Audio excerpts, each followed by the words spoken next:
You know, that raises another question as far as sustainability.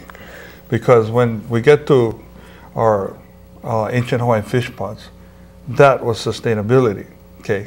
And so the question that has to be asked with these open ocean fish farms, what do you mean by sustainability?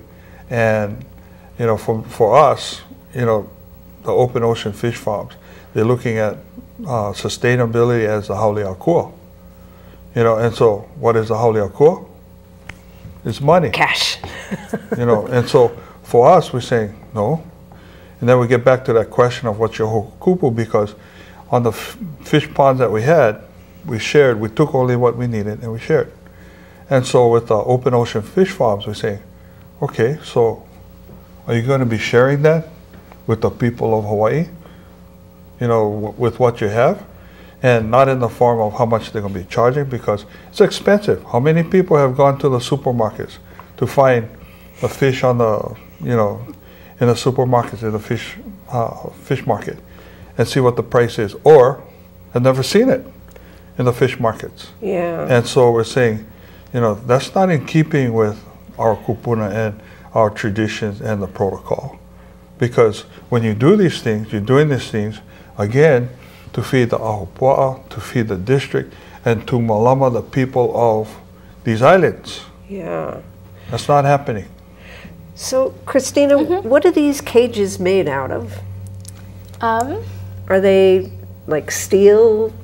I don't know the exact materials. I know it's like steel and it's different synthetic materials. Usually, Okay. some are, they're looking at using copper for some of them.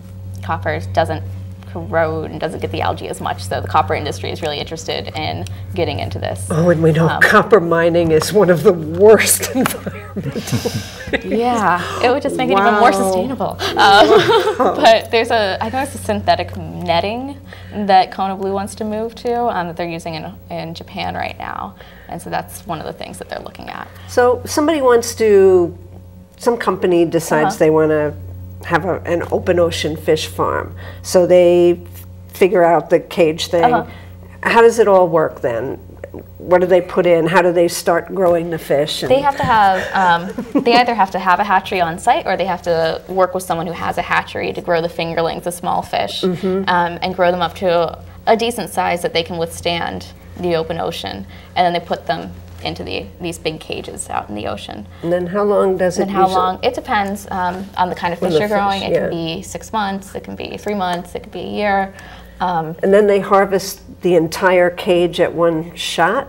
I believe they take them out, like it'll be one cage gets done, but I'm not entirely sure on the Because exact you process. said they suck them out Yeah, when they have they this harvest? like, So they have this tube that pulls them up, like sucks them out and like So they'd have to like take everything from the cage, right?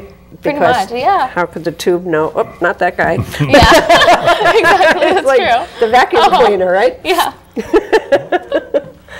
Interesting. Yeah. Wow. So the thing that really resonates in my mind is the cages. I think when the Kate's International EA came out, they said it was 40,000 pounds per cage, and they're growing moi.